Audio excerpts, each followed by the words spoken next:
Criterio. Una entrevista de Mix de Medios.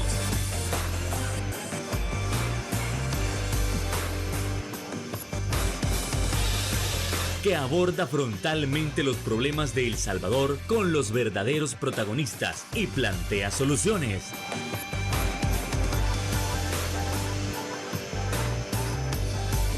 Criterios.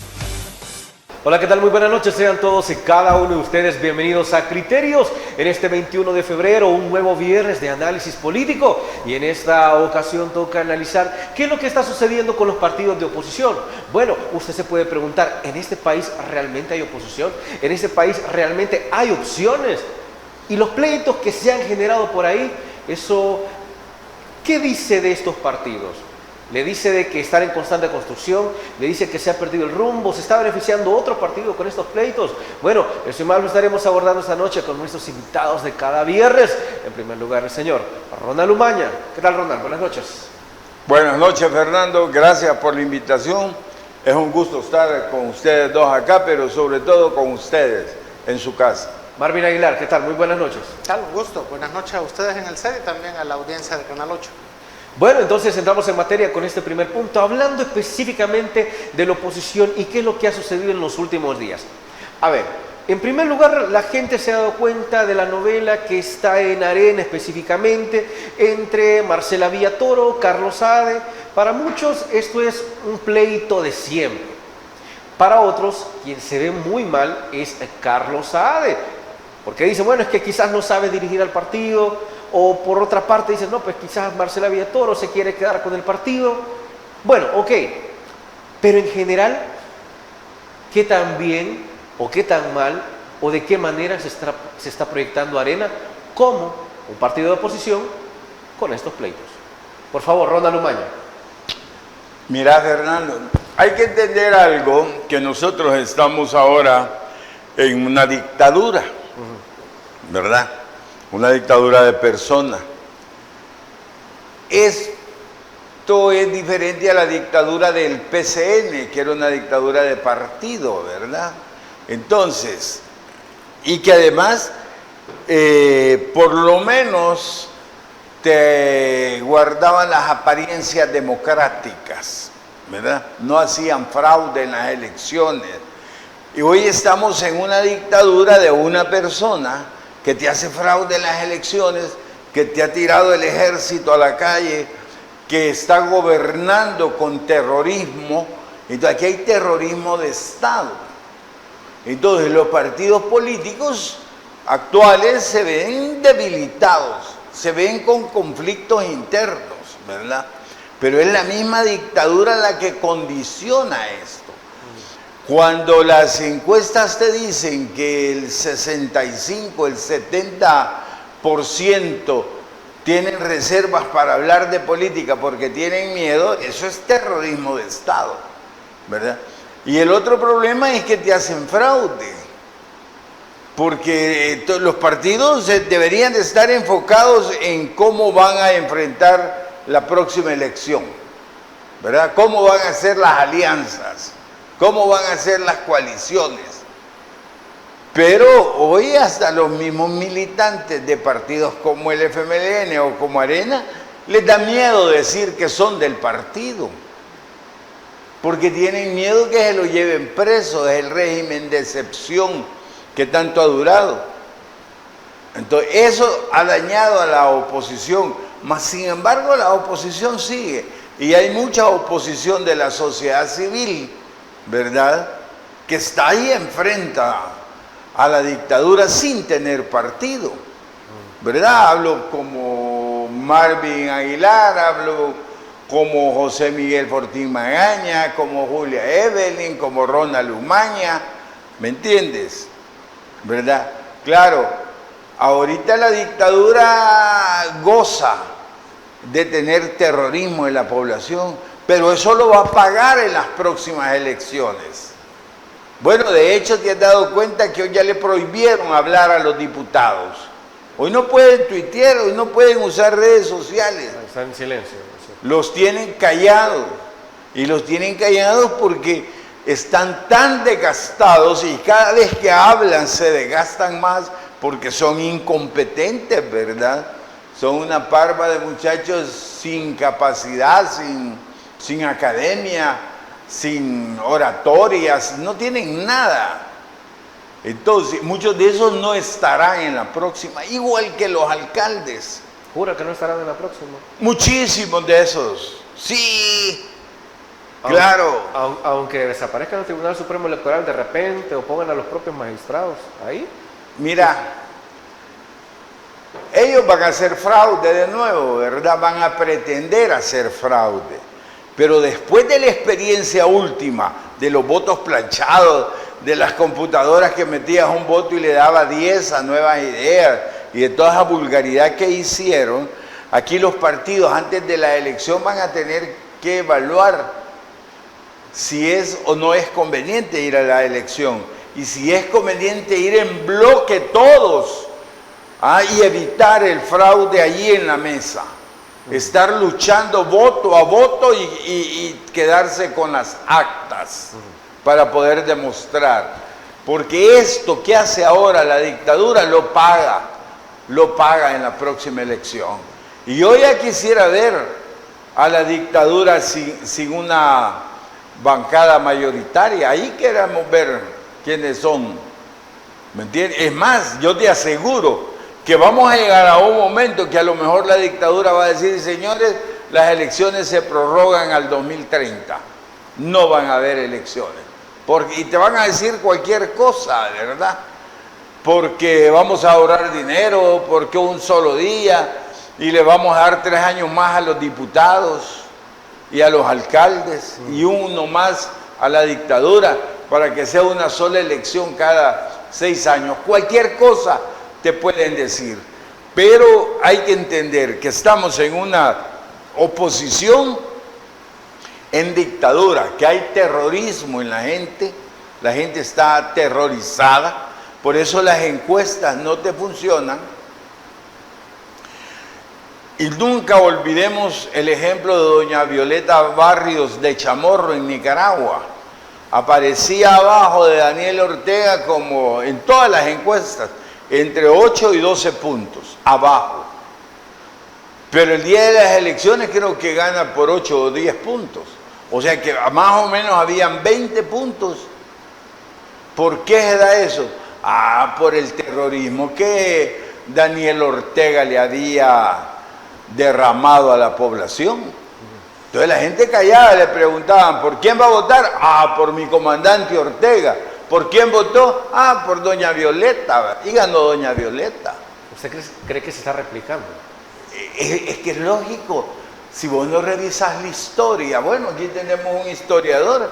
Si vos no revisas la historia y si no aprendes de la historia, pues entonces vas a tener problemas de poder interpretar las realidades futuras. Y aquí hay terrorismo, la gente tiene miedo de hablar, tiene miedo de decir la verdad. ¿Por qué? Por tantos muertos presos, por tantos inocentes presos. Por eso simplemente. ¿Me entiendes? Y ya lo vimos en Nicaragua y lo vamos a volver a ver acá. Por eso las encuestas no te dicen la verdad de las preferencias electorales. Bueno, pero en todo caso, si hay división en los partidos, si hay ciertos problemas, ciertos desacuerdos, bastante grandes, ¿quiénes son los principales beneficiados? ¿Realmente se beneficia el partido oficialista de los pleitos de los partidos de oposición? Bueno, ese análisis se lo daremos a Marvin Aguilar, pero tras la pausa comercial.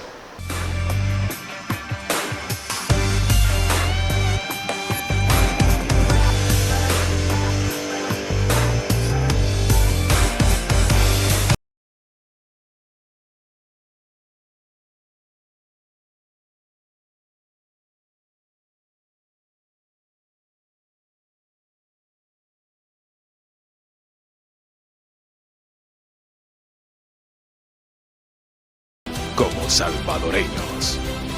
Farmacia La Buena, la farmacia de todos.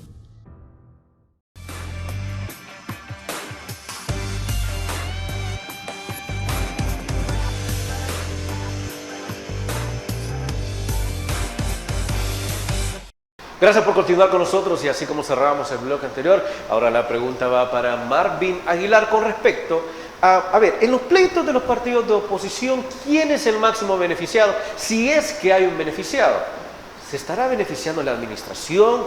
Nuevas ideas como tal de que los partidos se estén despedazando, de que no logren solventar sus diferencias. Marvin Aguilar. Bueno, ya Marcela Villatoro anunció que iban a resolver sus diferencias con Carlos Saade en privado, que me parece que es lo más lógico, lo más fuerte. Nosotros tres aquí podemos tener un debate sobre un tema en particular en el que no vamos a estar de acuerdo, los tres. El punto no es callarse, ni ofenderse cuando alguien toca el tema. El punto es discutirlo.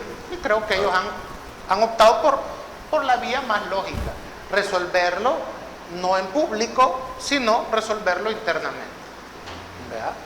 Estamos claros que Marcela Villatoro logra la diputación por respaldo a ella en San Salvador y se ha convertido con eso, con esa investidura, en ser la única diputada en el departamento de San Salvador del Partido Arena de la voz de esa derecha, de esa parte de la derecha.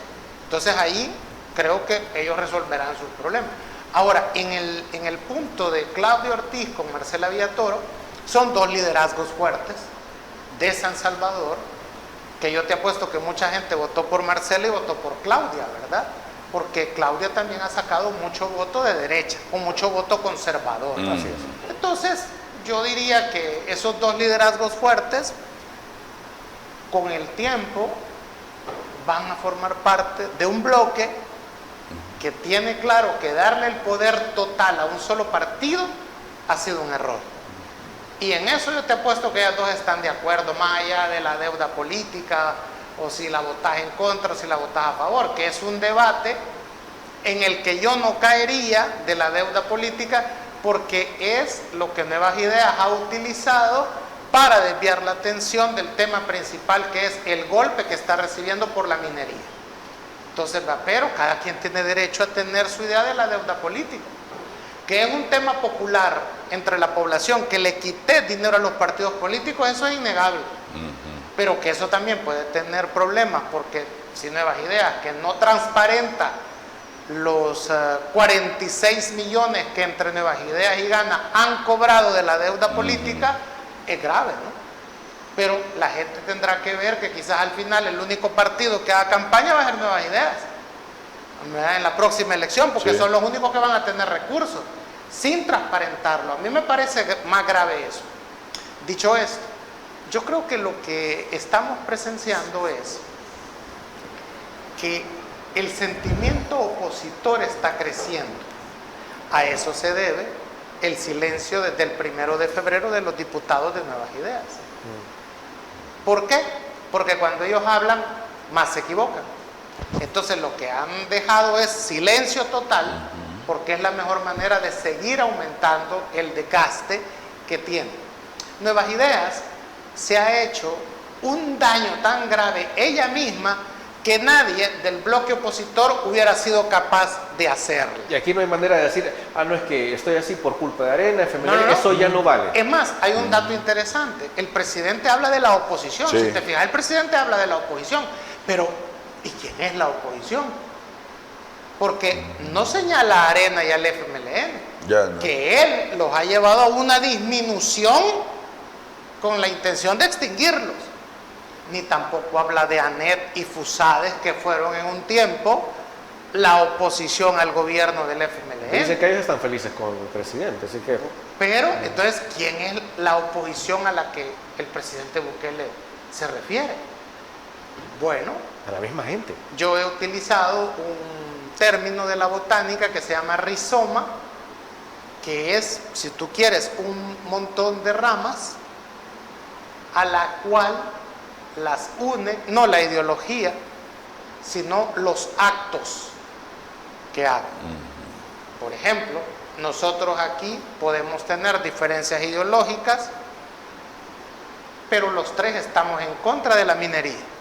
Perdón que te incluya, no sé si estás a favor o en contra, pero asumo. No a la minería.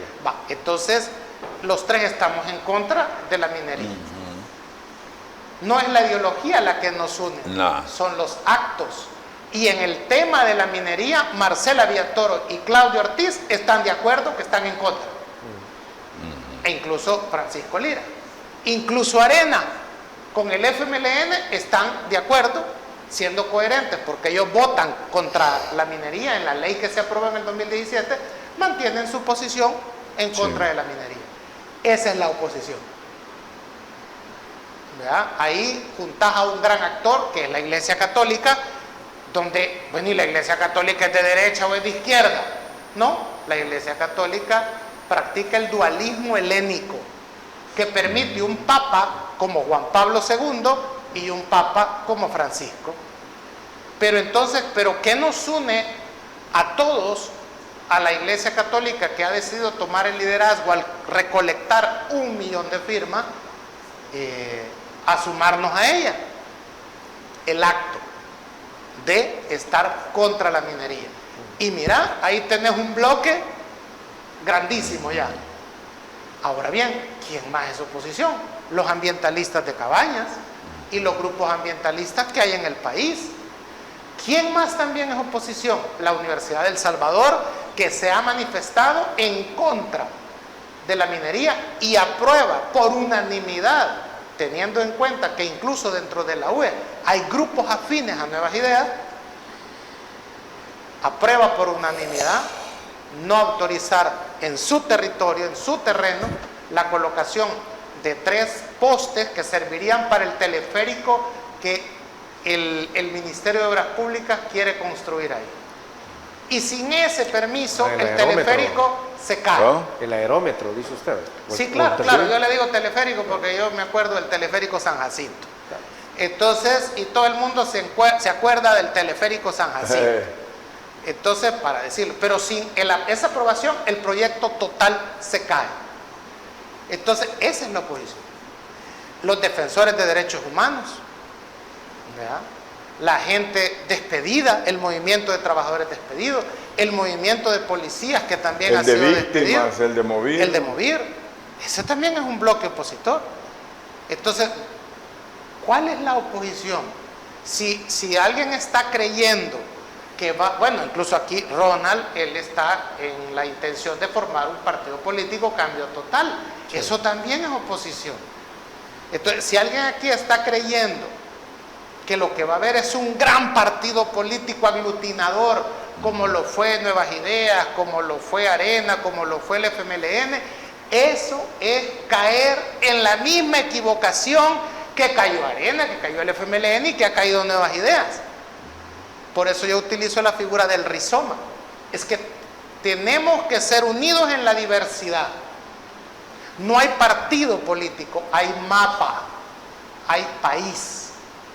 Y ahí gente de derecha y de izquierda, ateos, creyentes, lo que tú querrás, pueden converger. ¿Y cuál es el objetivo?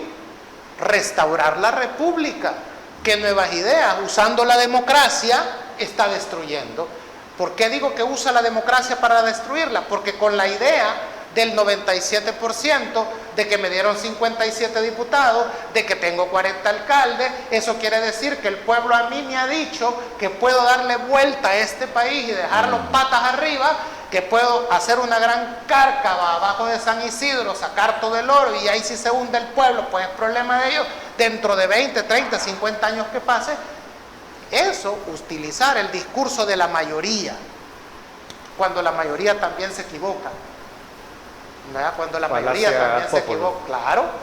¿Verdad? Utilizar el discurso de la democracia, la mayoría manda, y yo soy la mayoría, y yo mando, y lo que yo mande es lo que la mayoría quiere, otra falacia, es decir, lo que tiene que evitarse. Entonces, vamos hacia el 28 de febrero de 2027. En estos momentos la gente gasta el 70% de su ingreso en comida y en pago de servicio, luz, agua, teléfono, transporte. El gobierno lo que tiene que resolver es ese problema, se llama economía familiar. Y de eso el gobierno no tiene ningún plan ni ninguna forma de quererlo resolver. Entonces, al choque de trenes por la minería y al montón de grupos a los que el gobierno ha ofendido y ha declarado la guerra de manera innecesaria, es lo que yo llamo la oposición rizoma, que es la con la que se va a enfrentar Nuevas Ideas en el 2027. Si es que ellos no anulan las elecciones, Claro. lo cual haría que la gente se enoje más, porque mirarían el verdadero rostro de un partido que le gustan las elecciones siempre y cuando las gana, pero cuando no las gana no le gustan las elecciones y las anula. Aunque la ganen con fraude. Claro.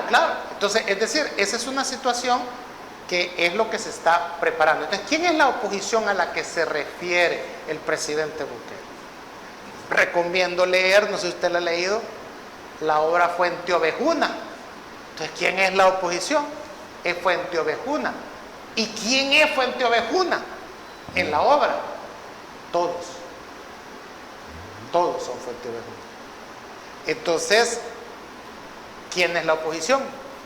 Todos los que no estén de acuerdo en que un solo partido tenga el poder total, lo vuelva a repetir en el 2027. Todos los que querramos restaurar la república que está Nuevas Ideas destruyendo usando la democracia. Democracia y república se necesitan. Sí. No es que la república es más, o la democracia es más que la república. Son iguales. Todo aquel que considere eso es oposición. Y el 2027, irá a votar. Por eso, la calle, no esperen grandes marchas en las calles. La calle ayuda, pero no determina. Por eso, si el presidente está esperando una gran marcha, cuando la Iglesia Católica se la ponga en la calle para evitar la minería, entonces, ¿qué va a decir? La calle ayuda, pero no determina. Pero no hay que dejar ni de asistir ni de hacer manifestaciones de calle. Pero lo que va a determinar es el día de la elección. El salvadoreño está esperando expresar su inconformidad al poder total y abusivo y destructor de la República de Nuevas Ideas el 28 de febrero del 2027.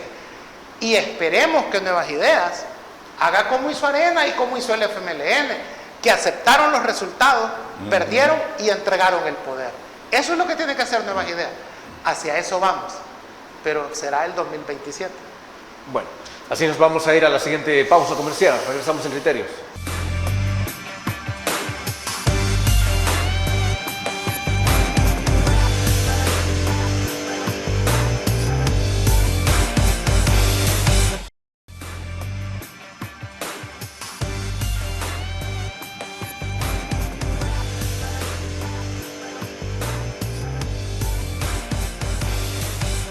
Gracias por continuar con nosotros. Y es que otro punto importante de abordar es lo que está sucediendo en Argentina con respecto a Milei y su criptomoneda. A ver, primero hay que analizar, Milei lo hace porque en El Salvador también se hizo, a pesar de que se diera marcha atrás.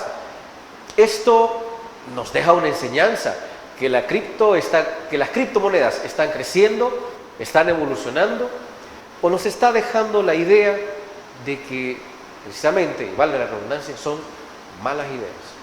Por favor, Ronald. Mira, estos presidentes, bueno, el de nosotros es un dictador, pero el de Argentina es presidente, ¿verdad? Hoy son ambos de ultraderecha y quieren andarse pavoneando, así que además de eso te manejan las criptomonedas y todo ese tipo de teorías y cosas. El problema es que Milei cayó, me da la impresión que en una trampa, por andarse pavoneando de eso, llegó alguien y le dijo, mire, promocionemos esta app para comprar y vender la criptomoneda que le llamaron Libra, con un símbolo de dólar al principio, ¿verdad? Sí, es cierto. Y entonces vino él y tuiteó a favor de eso. Creo que fueron 44,000 argentinos que compraron. Y una hora después habían sacado el dinero los otros y se quedaron y perdieron como 90 millones de dólares.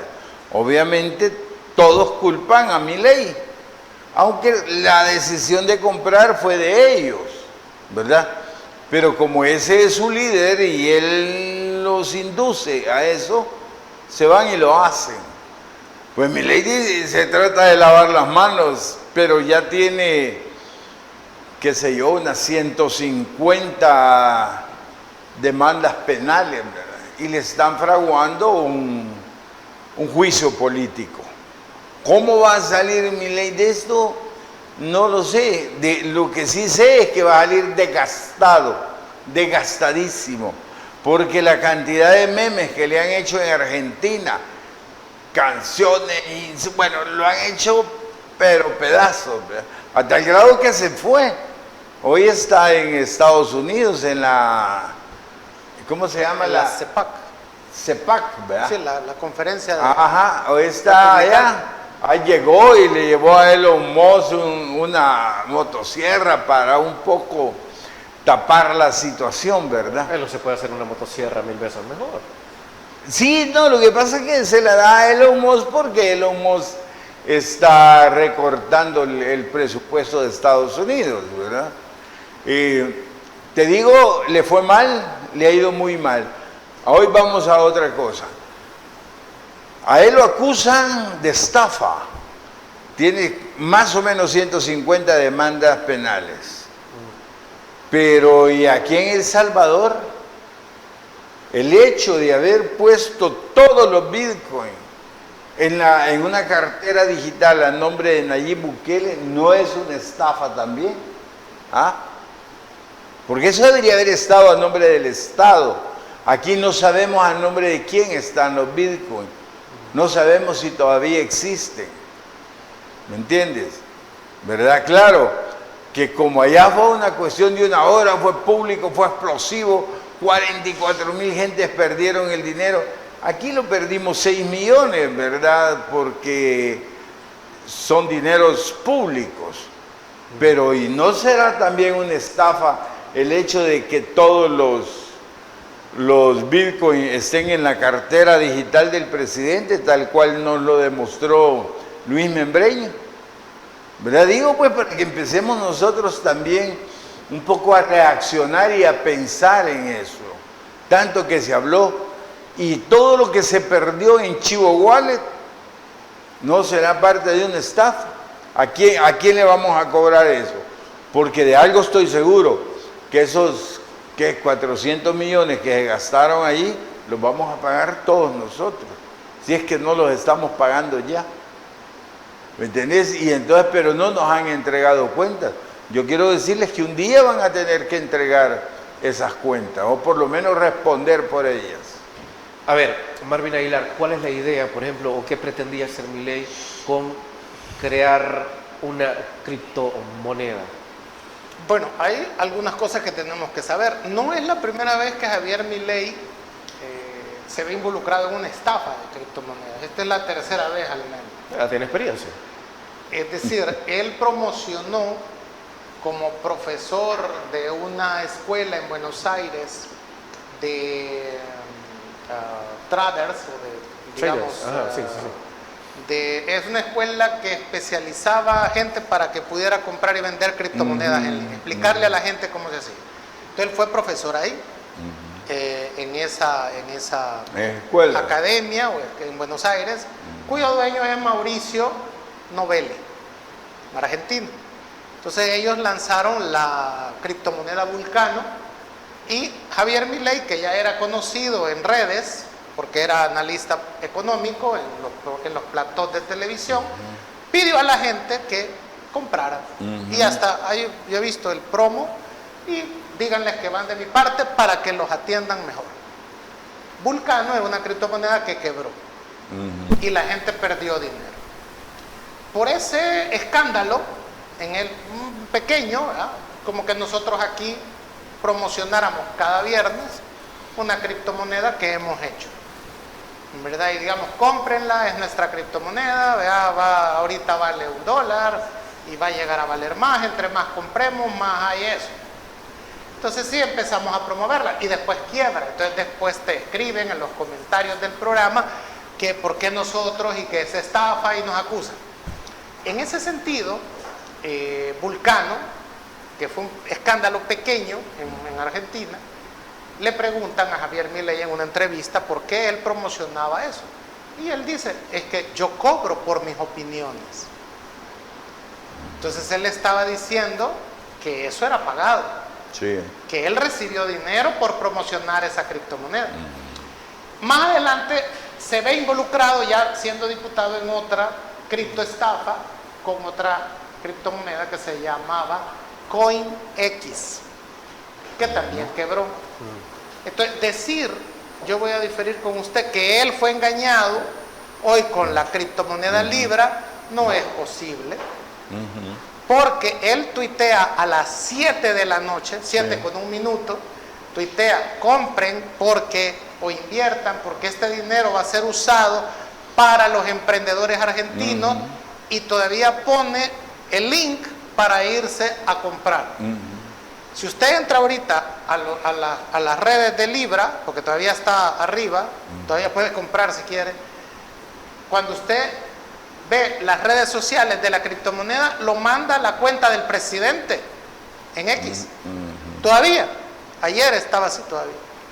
Entonces, en ese sentido, tiene mucho que ver aquel dueño de aquella academia, Mauricio Novelli, vuelve a aparecer en este escándalo de Libra. El mismo de la primera. Él le presenta a los dos desarrolladores de la criptomoneda Libra a Milei, y que no sabía, falso. Allá no es como aquí, allá es público el registro de personas que entran a la casa presidencial y a la residencia presidencial. Es cierto. Entonces se ha sabido que Mauricio Novelli ha entrado 8 veces y también se sabe a dónde entra. Es público ese registro. Entonces se ha reunido 6 veces con la hermana del presidente, Karina Milei, que es lo que ha destapado el otro escándalo de que la hermana del presidente cobra dinero para que yo pueda reunirme con el presidente. Entonces, y hay reuniones con los dos desarrolladores de la moneda. Entonces él ya conocía todo cuando tuitea. La moneda, después de su tweet, sube de precio, llegando a reunir $4.500 millones.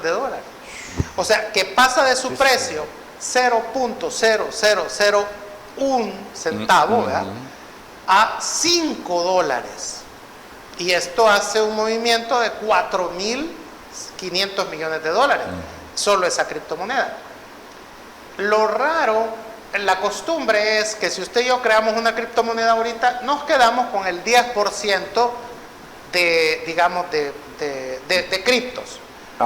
El 90% es el que sale a venta, y es así para que usted y yo, que somos los creadores, no tengamos el control de la moneda y no cometamos estafa o especulemos con el precio. Sí, que no manipulemos el precio. El mercado, digamos. El mercado, claro. Sí. Entonces, lo raro es que con la cripto Libra, que promociona el presidente, 4 personas eran dueños del 80% de las cripto. Ellos, cuando ven que de 0.0001 centavo de dólar pasa a $5 y hay 4.500 millones en la esfera de la criptomoneda Libra, comienzan a vender su 80% y retiran. Hasta ahora se habla de $251 millones que están concentrados en los desarrolladores. En ese sentido es que se habla de estafa, porque sin el tuit del presidente Milei no pudo haber llegado de 0.0001 a $5 la moneda. Y también es O sea que hoy la estafa. estafa está en 200 y pico millones. 251. Esta es noticia en desarrollo, ¿verdad? O sea sí. que puede que suba, ¿verdad?, aún más. Y lo interesante de esto es que el tuit de Milei era importante para que llegara ese precio. Entonces aquí se derivan varias cosas. Corrupción, porque la hermana del presidente cobra por hablar con el presidente para hacer negocios. Otra cosa, el debate en Argentina es, no se lograron los votos para investigar. Ah, no le van a hacer Sí, el juicio. No va a haber. Pero el desgaste político es interesante porque el debate era en Argentina, no sé si esto se parece a El Salvador, que por qué el presidente usa su investidura de jefe del Ejecutivo argentino para promocionar un emprendimiento privado. Y mintió, porque a cuáles emprendedores argentinos iba a beneficiar ese dinero dándoles crédito. Nunca lo dice. Y lo otro que queda de entredicho es la figura de Milei, que queda bien dañada, porque primero, él, al salir a explicar, entre decir que es estafador y tonto, prefirió pasar por tonto para evitar un proceso. Con eso se le cae que él es economista y él mismo dice, yo no soy experto en criptomonedas. Entonces con eso se le cae la idea que él tenía de ser nominado al Premio Nobel de Economía.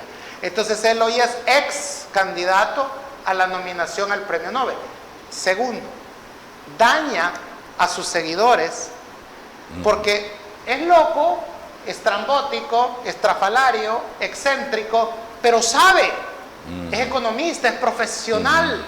Hoy no sabe. Hoy resulta que ha fracasado en ese proyecto de las criptomonedas. Entonces no es tan académico. Y tercero, la gente que votaba por él se ha decepcionado porque prácticamente se ha metido en una estafa y que a nivel presidencial no puede suceder eso. Entonces hay muchas similitudes entre Argentina y el Bitcoin que será interesante repasarlos si aún hay tiempo, porque está la familia del presidente, está Crypto Brothers que llegan a un país y empiezan a venderlo, y hay una falsa idea de que esto va a generar empleos en Argentina, va a generar ayuda a los emprendedores, y hay también pérdida de dinero, con una gran diferencia. Javier Milei ha dicho lo siguiente, está por confirmarse eso, que son los 5 argentinos, están entre los 44.000, que la mayoría son estadounidenses y chinos, o de Asia. Y dijo, ni un peso de esos 251 millones son del erario argentino. Argentina no ha perdido nada, el gobierno, el Estado. El caso de El Salvador son, según el medio digital especializado en criptomonedas, CryptoWorld, en el caso de El Salvador hay una inversión de dinero público de 425 millones, casi el doble de lo que estamos hablando de el problema que tiene Argentina en el mundo, porque ese dinero se perdió. En este caso, aquí estamos hablando de dinero público y aquí nadie hace nada, ni protesta. Bueno, nos vamos a la siguiente pausa, regresamos en Criterios.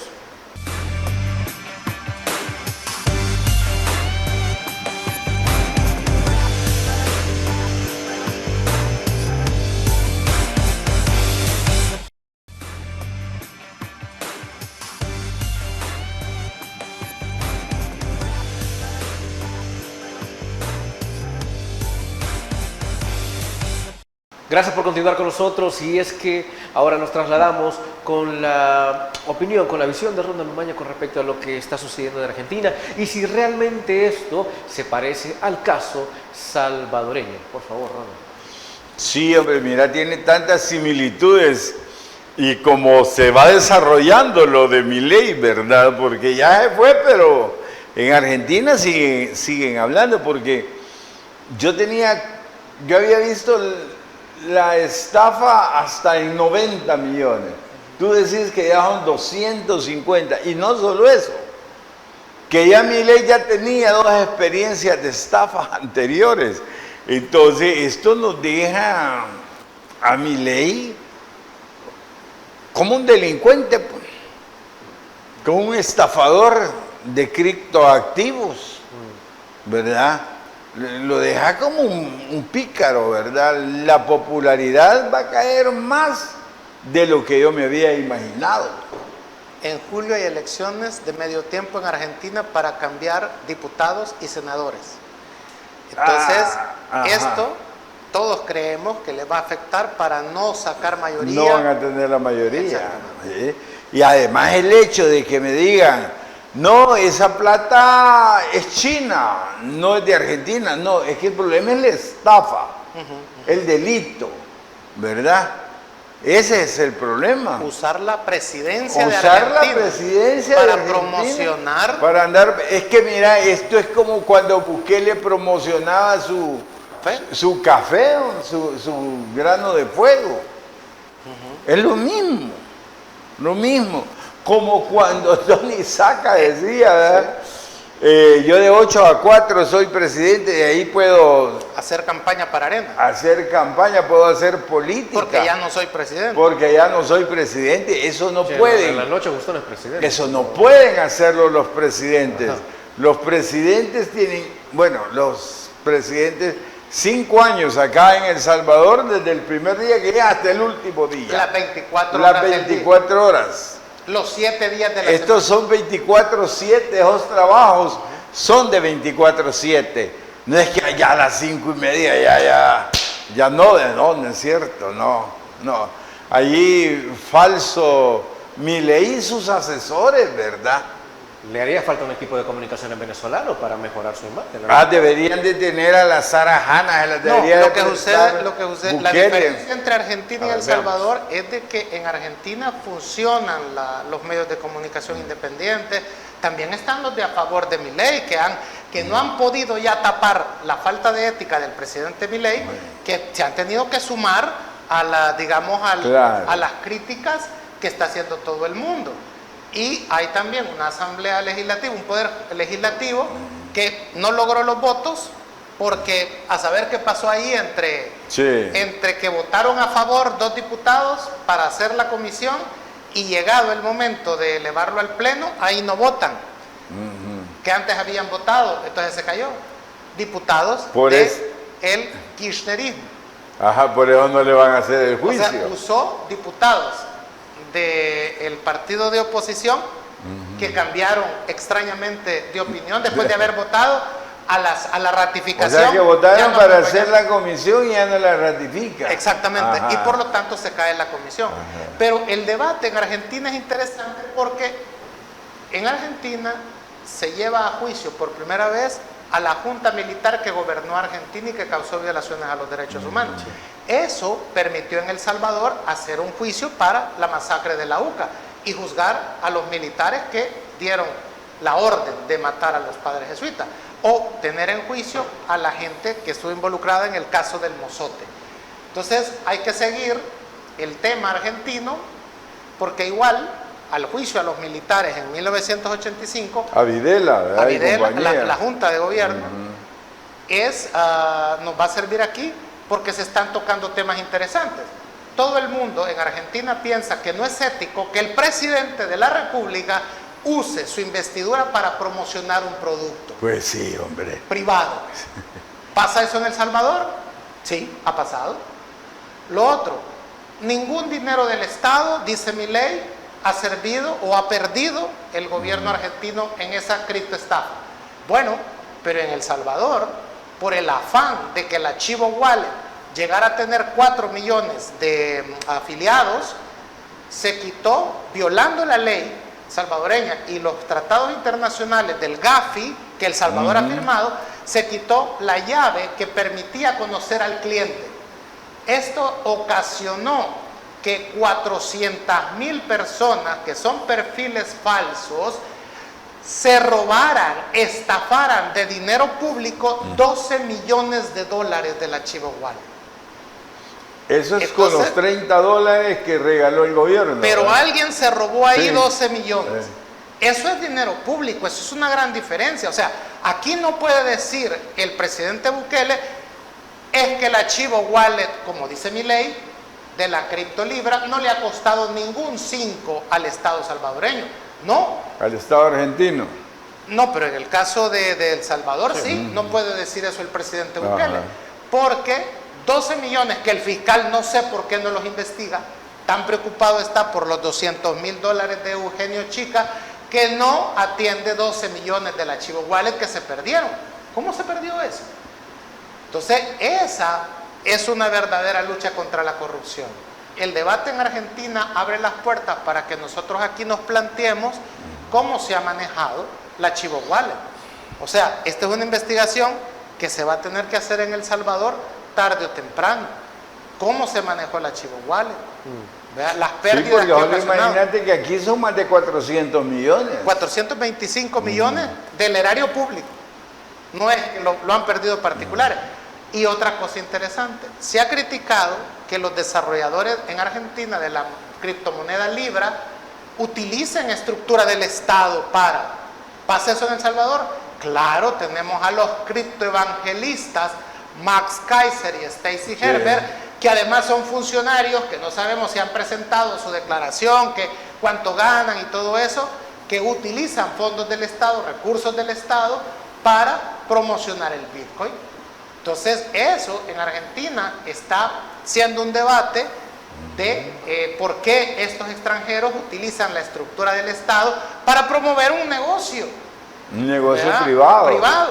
Y lo otro es lo siguiente, en el juicio que se hace en una corte del norte de Texas, que lo promueve Sean Overton, que es el que Atena, que es la que finalmente maneja el archivo wallet, desarrolla el archivo wallet en El Salvador, por no pagarle a él, les pone un juicio en Texas y allá él plantea que con quien se tuvo que entender era con un venezolano. Entonces, tenemos en Argentina familiares del presidente involucrados en el tema de la criptomoneda, aquí también. Tenemos extranjeros que son los que han manejado el tema, aquí también. Tenemos el uso del poder político para promover un negocio privado, aquí también. Entonces habría que preguntarnos, porque en Argentina eso es un escándalo. Y aquí la gente no dice nada. Y aquí no. Y aquí se han, o no sabemos, que se hicieron 425 millones que son préstamos que vamos a tener que pagar todos, incluyendo usted que me está viendo. Y que no puede ser que usted no le alcance su dinero, pero no le importe que debamos, a saber por qué, 425 millones. Reclaman al ANDA, reclaman a la CAE cuando le sale el recibo con 10 pesos más, pero no reclaman por 425 millones. Eso se llama estupidez humana, o para hacerlo más aterrizado, estupidez salvadoreña. Así nos vamos a la siguiente pausa. Regresamos en Criterios.